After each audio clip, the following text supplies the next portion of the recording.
Hi, I'm Tim Moore. I'm here with fellow Clam Pro staffer and fellow guide Chuck Macho Nacho Fritz, and we're going to walk you through the assembly process step by step of the Clam Scout XL Thermal Fish Trap.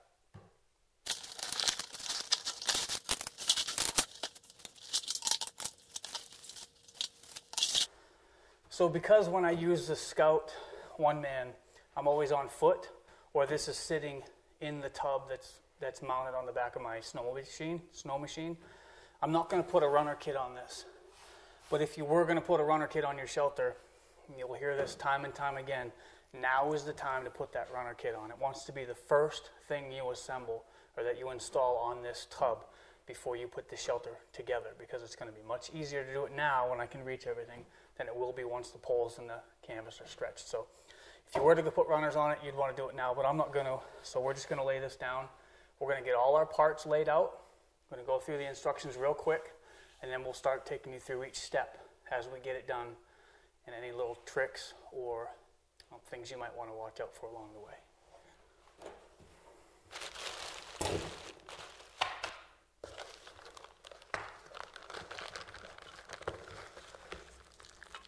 Put mine together in the living room. Black all over the carpet. He's a pro. Okay, so every piece is laid out. Now, I've put a lot of these together, and I could probably do this without keeping all these parts in the bags, but it's late and I'm tired and I don't want to miss anything or mess anything up. So I highly recommend leave all your parts in the bags. Every bag is numbered. There's a part number on the bag, which corresponds to a step in the directions. And this stuff all goes on in a certain order for a reason. It's going to make it easier on you. These directions were made by people that know what they're doing. So I'm just going to stick to the directions. Leave everything in the bags with the part numbers. As you go through the instructions, it shows you which parts, and then you can just go get them. You can open all the bags. We'll open all these bags and we'll get everything ready so we can get them out of there. But leave everything in the bag. Go through these instructions. This Scout being a one-man, there's only one seat to put together. It's much smaller, so this shouldn't take very, very long at all. If you saw the X2 video that we did last winter, that took us, all told, I think it took us about 3 hours between the steps, and plus we're running the camera at the same time, so the whole thing took us about 3 hours. I can get one put together in about 2 to 2.5 hours by myself if I'm not trying to video it or worry about the instructions. So shouldn't take us very long, but I still recommend leave everything in the bag so you know which part is which. You don't have to try to figure it out from a diagram. Some of the screws are different length and they have different part numbers. So we're going to start with step one, which is the seat assembly, and we're going to start putting the brackets together. The seat slides are going to go on the seats. We'll get the seat put together, and then we'll go on to step two, which is to mount the pedestal to the seat, which the pedestal will have everything and the seat will have everything all installed, and that will be our seat assembly. And then we'll go on to step three, which is mounting the seat on the tub. That's a little bit more involved, so we're going to get this seat put together and we'll check back in with you.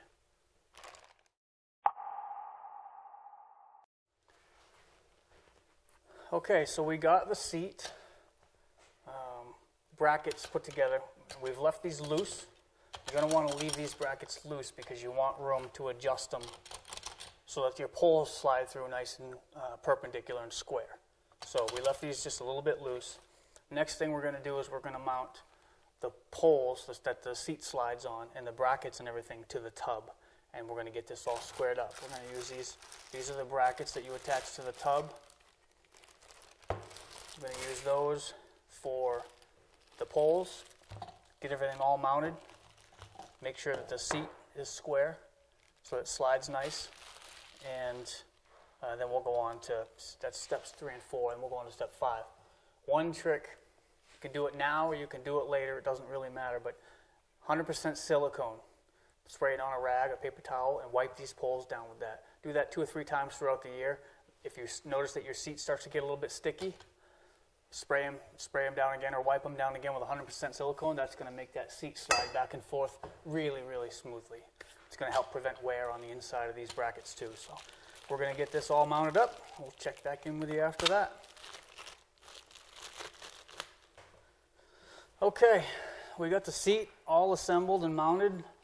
It's all ready to go. It just needs a little wipe down of silicone, slides back and forth real nice. Next thing we're going to do is we're going to put the spacers in the ends of all the tent poles. Those are the black plastic clips or spacers, plugs that go in the end of these. And that's what rides against the side of the brackets on the edge of the tub. So we're going to get those all put in. We've got 4 poles to set up here, and then we're going to mount them. Chuck already has the brackets mounted to the tub, so we're going to go ahead and we may even set it right up on the table to make it easier to work on and get these poles mounted. And then we'll go on from there. We're getting pretty close.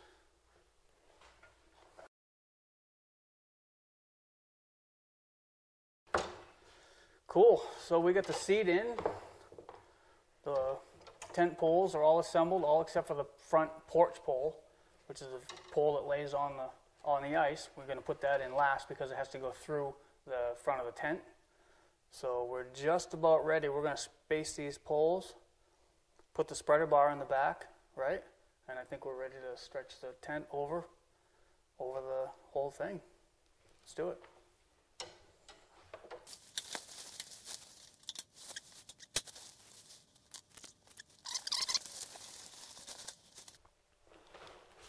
Okay, so the next thing we want to do is we're going to want to put this porch pole, feed it through the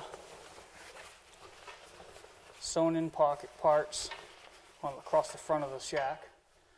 So we're going to feed that through there and swing it around.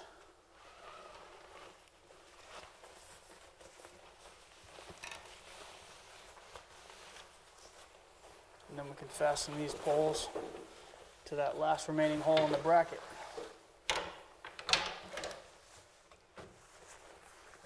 All right, the tent is on, and now comes everybody's least favorite part. We have to get this molding around the back edge to hold our canvas on, and this is what we call setting the tent, setting the canvas. When you get out on the ice, you flip this down, you want to make sure those poles sit on the ice. If you pull your tent too tight, it's going to raise the poles up off the ice, and you're going to get a lot of wind and snow, and things are going to blow in there.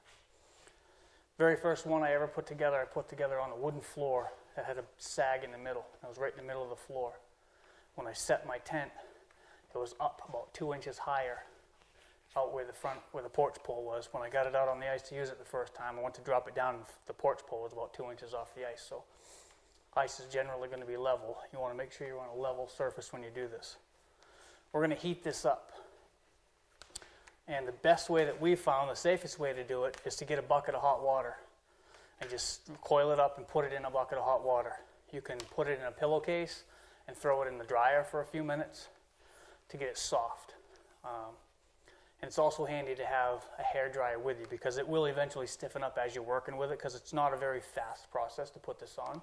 So if you have a hairdryer, keep that handy. Soak this in a bucket of good hot water. It's going to really soften it up and make it easy to work with. And have fun stretching it around. And then there's a package of screws that you're going to use to fasten through the tent and into the tub. And that's what's going to hold this on. That's going to set your tent. So we're going to get some hot water, get this soaking, and get at the fun part. Okay, we're ready to put our weather stripping on and set the tent. A couple of really important things. Like I mentioned before, you want to make sure that you get the tent, it's not set too tight so that it pulls the front up. You want to make sure it's square too. It's not twisted off to one side, so that way it will pack easier, especially when it's cold. So what I like to do is make sure I have enough on both sides and start across the back. You can already see that this canvas is kind of twisted this way a little bit. So I'm gonna work just to keep it so it's squared. This is where having two people really helps because I can get it where I want it. Macho can tell me whether it's where it should be or not, and then I can get started with the weather stripping on here. We've heated this weather stripping actually with a heat gun because the water heater doesn't seem to be working. And it's good to have a heat gun or something with you anyways, because like this is already starting to stiffen up. So we can bring the heat gun over and just heat that up as we go along.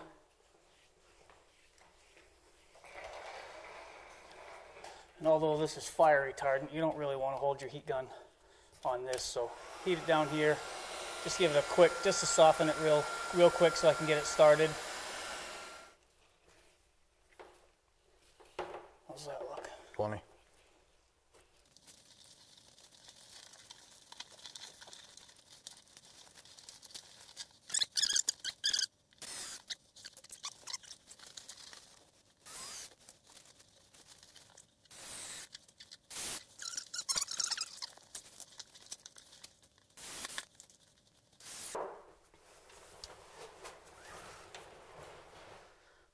There it is. Clam Outdoors Scout XL Thermal. It's ready for its first day on the ice. So am I. We're making ice out there. This thing will be on the ice just about any day now. These are available at most retailers, Bass Pro, Cabela's. Visit clamoutdoors.com for more information. For accessories, there are a ton of accessories you can use to trick this out. Consoles, storage options, battery brackets, light bars, things like that. All sorts of things you can use to trick these out. So visit clamoutdoors.com for more information. Shoot us a message. Go to timmooreoutdoors.com if you have questions about how we use it. Things we didn't mention along the way in the installation assembly, or anything else for that matter. Thanks for watching. We'll see you on the next one. Leave me alone, I'm going fishing. Man can dream.